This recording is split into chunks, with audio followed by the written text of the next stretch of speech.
Super 60 ಅಂತ ಸರ್ಕಾರಿ ಶಾಲೆಯ ಬಡವರು ಮಕ್ಕಳು ಇವರೇ ಒಂದು ಸ್ವಲ್ಪ ಹಿಂದೆ ಬಂದು ಇವರೇ ವ್ಯವಸಾಯ ಮಾಡೋರು, ಕೂಲಿ ಮಾಡೋರು, ಡ್ರೈವರ್ಸ್ ಮಕ್ಕಳು, ಕಾರ್ಪೆಂಟರ್ ಮಕ್ಕಳು, ಮೂಟೆ ಹೊರೋರ್ ಮಕ್ಕಳು, ಇಂಥ ಬಡವ್ರ ಮಕ್ಕಳನ್ನ SSLC ಮಕ್ಕಳನ್ನ ನಾನು ಮಾಡಿ ಬೆಂಗಳೂರು ಕರ್ಕೊಂಡು ಹೋಗಿದ್ವಿ. ಸೊ ನಾನು ಗೆದ್ದ ನಂತರ ಜೂನಿಂದ ಸರ್ಕಾರಿ ಶಾಲೆಯಲ್ಲಿ ಒಂದು ಟೈಮ್ ಟೇಬಲ್ ಹಾಕಿ ನಡೆಸಿ ಲಾಸ್ಟಲ್ಲಿ ಸರ್ಕಾರದ ಜೊತೆ ಒಂದು MOU ಮಾಡಿಕೊಂಡು 60 ಜನ ಮಕ್ಕಳನ್ನ ಬ್ಯಾಂಗ್ಳೂರು ಕರ್ಕೊಂಡೋಗಿ, ಇವರೆಲ್ಲ ಸರ್ಕಾರಿ ಶಾಲೆಯವರು, ಯಾರೂ ಖಾಸಗಿ ಶಾಲೆಯವರಲ್ಲ, ಅವ್ರನ್ನೆಲ್ಲ ಕರೆದುಕೊಂಡೋಗಿ ದಿನಕ್ಕೆ ಟೀಚಿಂಗ್ ಅವರ್ಸು ಸೇರಿದಂತೆ, ಪಾಠ ಸ್ಟಡಿ ಅವರ್ಸ್ ಸೇರಿದಂತೆ 14ರಿಂದ 16 ತಾಸು ಓದಿಸಿ ಎಕ್ಸಾಮ್ ಇನ್ನೊಂದು ಕೆಲ ದಿನ ಇದ್ದಾಗ ವಾಪಸ್ ಕರೆದುಕೊಂಡು ಪರೀಕ್ಷೆ ಬರೆಸಿದ್ದೀವಿ. ಇವತ್ತು ಸೂಪರ್ 60 ಅದ್ಭುತವಾದ ಗೆಲುವನ್ನು ಸಾಧಿಸಿದೆ. 60 ಜನ ಅದ್ಭುತ ಶ್ರೇಣಿಯಲ್ಲಿ ಉತ್ತೀರ್ಣರಾಗಿದ್ದಾರೆ. ನಮ್ಮ ಸೂಪರ್ 60 ಹೈಯೆಸ್ಟ್ ಸ್ಕೋರ್ 593 ಬಂದಿದೆ, ಪೂಜಾ ಅವ್ರದ್ದು, ಮತ್ತು ಸನ್ಮಿತ್ ಅವ್ರದ್ದು 582 ಬಂದಿದೆ. ಬಾಯ್ಸಲ್ಲಿ ವರುಣ್ ಅವ್ರದ್ದು ಹೈಯೆಸ್ಟ್ ಸ್ಕೋರ್ ಬಂದಿದೆ. ಸೊ ಇದರಲ್ಲಿ ಸಿಂಗಲ್ ಪೇರೆಂಟ್ ಕಿಡ್ಸ್ ಇದ್ದಾರೆ, ಚಿಕ್ಕ ವಯಸ್ಸಲ್ಲೇ ತಂದೆ ಕಳ್ಕೊಂಡ ಹುಡುಗ ಇದ್ದಾನೆ, ಚಿಕ್ಕ ವಯಸ್ಸಲ್ಲೇ ತಂದೆ ಕಳ್ಕೊಂಡ ಹುಡುಗಿ ಇದ್ದಾರೆ, ಬಡವ್ರ ಮಕ್ಕಳಿದ್ದಾರೆ. ಸೊ ಶಿಕ್ಷಣ ಮಾತ್ರ ಒಬ್ಬ ವ್ಯಕ್ತಿಯನ್ನು ಬದಲಿಸಬಲ್ಲದು. ನಾನು ಚಿಕ್ಕ ವಯಸ್ಸಲ್ಲಿ ತಂದೆ ತಾಯಿನ ಕಳ್ಕೊಂಡಾಗ ಸರಸ್ವತಿ ದೇವಿ ಒಲಿದಿದ್ದಕ್ಕೆ ಇಷ್ಟು ದೂರ ಬರೋಕ್ಕಾಯಿತು. ಸೊ ಈ ಸೂಪರ್ 60 ಕಾರ್ಯಕ್ರಮ ಯಶಸ್ವಿಯಾಗಿದೆ. ವಿದ್ಯಾರ್ಥಿಗಳು ಸಂತಸದಿಂದ ಇದ್ದಾರೆ. ನಾನು ಅವ್ರ ಪೇರೆಂಟ್ಸ್ಗೂ ಧನ್ಯವಾದ ಅರ್ಪಿಸ್ತೇನೆ.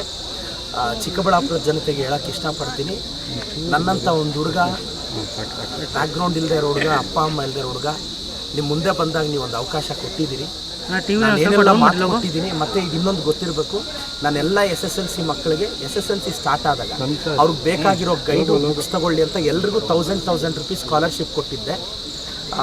ಅದೊಂದು 3000 ಮಕ್ಕಳಿಗೆ ನಾನು ಸ್ಕಾಲರ್ಶಿಪ್ ಕೊಟ್ಟಿದ್ದೆ ಅವಾಗ ಬರೀ SSLC ಅವ್ರಿಗೆ. ಸೊ ಈ ವರ್ಷ ಇನ್ನಷ್ಟು ಎಫೆಕ್ಟಿವ್ ಆಗಿ ಗೌರ್ಮೆಂಟ್ ಸ್ಕೂಲ್ನ ನಡೆಸಿ, ಮತ್ತು ನಾನು ಮೊದಲನೇದಾಗಿ ನನಗೆ ಇವತ್ತು ಫಲಿತಾಂಶ ಖುಷಿ ಕೊಡ್ತಿದೆ. ಇವತ್ತಿನ ಸ್ಟೇಟ್ ಟಾಪರ್ ನಮ್ಮ ಸರ್ಕಾರಿ ಶಾಲೆ ಮಗು ಅಂಕಿತಾ ಅಂತ, ಮೊರಾರ್ಜಿ ದೇಸಾಯಿ ಶಾಲೆ. ಇದು ನಮ್ಮ ದಿಟ್ಟ ನಿಲುವಿಗೆ ಒಂದು ನಿದರ್ಶನ, ಒಂದು ರೆಸಿಡೆನ್ಷಿಯಲ್. ಸೊ ನೆಕ್ಸ್ಟ್ ಇಯರ್ 625ಗೆ ನಮ್ಮ ಸರ್ಕಾರಿ ಶಾಲೆ ಮಕ್ಕಳು ನಾವು ಪ್ರಯತ್ನ ಪಡ್ತೀವಿ. ಈ ಬಾರಿ ಎಲ್ಲರೂ ಯಶಸ್ವಿಯಾಗಿದ್ದಾರೆ. ನಾನು ಅವ್ರಿಗೂ ಅವ್ರ ಪೇರೆಂಟ್ಸ್ಗೂ ಅಭಿನಂದಿಸ್ತೇನೆ. ಮತ್ತು ಅವರ ನೆಕ್ಸ್ಟ್ ಶಿಕ್ಷಣಕ್ಕೆ, ಕಷ್ಟ ಸುಖಕ್ಕೆ ನಾನೆಲ್ಲ ಇರ್ತೀನಿ. ಈ 5 ವರ್ಷದಲ್ಲಿ ನಾನು ರಸ್ತೆ ಹಾಕಿಸ್ತೀನಿ, ಚರಂಡಿ ಹಾಕಿಸ್ತೀನಿ, ಕಟ್ಟಡ ಕಟ್ಟಿಸ್ತೀನಿ, ಇದೆಲ್ಲ MLAಗಳ ಥರ ನಾನು. ಆದರೆ ಆ ರಸ್ತೆ ಮೇಲೆ ಬದಲಾವಣೆ ತರೋದು ಅಂತ, ಇದು ಖಂಡಿತವಾಗೂ ನಾನು ಯಾವ ಉದ್ದೇಶಕ್ಕೂ ಮಾಡಿಲ್ಲ. ಇದು ನನ್ನ ಆತ್ಮತೃಪ್ತಿಗೆ ಮಾಡಿದ್ದೀನಿ. ಪ್ರತಿ ವರ್ಷ ಈ ವರ್ಷ ನಾನು ಡಿಸೆಂಬರ್ ಮುಗಿದ ತಕ್ಷಣನೇ ಕರ್ಕೊಂಡು ಹೋಗ್ಬೇಕಾಗಿತ್ತು. ಆದರೆ ಸರ್ಕಾರದಲ್ಲಿ ಏನಾಗುತ್ತೆ, ಈ ಮಕ್ಕಳಿಗೆ ಒಂದು 100 ದಿನ ಸ್ಕೂಲಿಂದ ಆಚೆ ಕರ್ಕೊಂಡು ಹೋಗಿ ಬ್ಯಾಂಗ್ಳೂರಲ್ಲಿ ಟ್ರೈನಿಂಗ್ ಕೊಡುವಾಗ, ಅಂದರೆ ಇವ್ರಿಗೆ ನೋಡಿ ಮೊಬೈಲ್ ಬ್ಯಾನ್ ಇತ್ತು, TV ಬ್ಯಾನ್ ಇತ್ತು, ಕಟ್ಟಾಗಿ ಒಂಥರ ಓದಿಸಿದ್ದೀವಿ.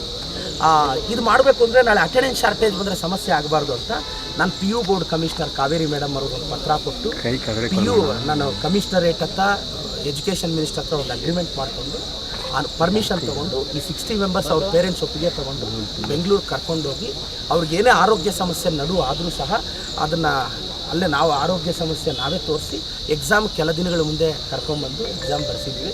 ನನಗೆ ಭಾಳ ಖುಷಿ ಇದೆ. ನಾನು ಕನ್ನಡ ಮಾಧ್ಯಮದಲ್ಲಿ ಓದ್ದವನು, ನಾನು ಪೆರೇಸಂದ್ರದಲ್ಲಿ SSLCಯಲ್ಲಿ ಸೆಕೆಂಡ್ ಟಾಪರ್ ಆಗಿದ್ದವನು. ನಮಗೆ ಅನಿಸ್ತು ಇನ್ನು ಸ್ವಲ್ಪ ಬೆಟರಾಗಿ ಓದಿದ್ದಿದ್ರೆ ಒಳ್ಳೆ ಸ್ಕೋರ್ ಬರ್ಬೋದಾಗಿತ್ತು ಅಂತ. ಈ ಮಕ್ಕಳು ಇವತ್ತು ಒಳ್ಳೆ ಅಚೀವ್ಮೆಂಟ್ ಮಾಡಿದ್ದಾರೆ. ನಾನು ಅವ್ರ ಟೀಚರ್ಸ್ಗೆ ಥ್ಯಾಂಕ್ಸ್ ಹೇಳ್ತೀನಿ. ಇದು ಪ್ರತಿ ವರ್ಷ ಮುಂದುವರಿಯುತ್ತೆ. ಇದು ಈ ನಾಡಿನ ಭವಿಷ್ಯ. ಇವರೆಲ್ಲ ಚಿಕ್ಕಬಳ್ಳಾಪುರದ ಫ್ಯೂಚರ್. ತಲೆಮಾರುಗಳು ಹೋಗ್ತಾ ಇರುತ್ತೆ, ಜನ್ರೇಷನ್ಸ್ ಹೋಗ್ತಾ ಇರುತ್ತೆ, ಅಧಿಕಾರ ಬದಲಾಗ್ತಿರುತ್ತೆ. ನಾನು ಈ ಬಿಲ್ಡಿಂಗ್ ಕಟ್ಸಿದ್ದೀನಿ ಅಂತ ನೋಡಿ ಖುಷಿ ಪಡೋದಕ್ಕಿಂತ ಚಿಕ್ಕಬಳ್ಳಾಪುರದಲ್ಲಿ ಇಷ್ಟು ಮನೆಗಳಲ್ಲಿ ಬೆಳಕಾಗಿದ್ದೀನಿ ಅನ್ನೋದೇ ನನ್ನ ಆತ್ಮಸಂತೋಷ. ಈಗ CETನೂ ಮೊನ್ನೆ 600 ಜನಕ್ಕೆ ಉಚಿತ ಕೋಚಿಂಗ್ ಕೊಟ್ಟಿದ್ದೀನಿ, ಅದು ಫಲಿತಾಂಶ ಬರುತ್ತೆ. ಬಡವ್ರ ಮಕ್ಕಳು ಬೆಳಿಬೇಕು. ನನ್ನಂಥ ಬಡವ್ರನ್ನ ಚಿಕ್ಕಬಳ್ಳಾಪುರದವ್ರು ಬೆಳೆಸಿದ್ದಾರೆ, ನಾನು ಬಡವ್ರ ಮಕ್ಕಳನ್ನ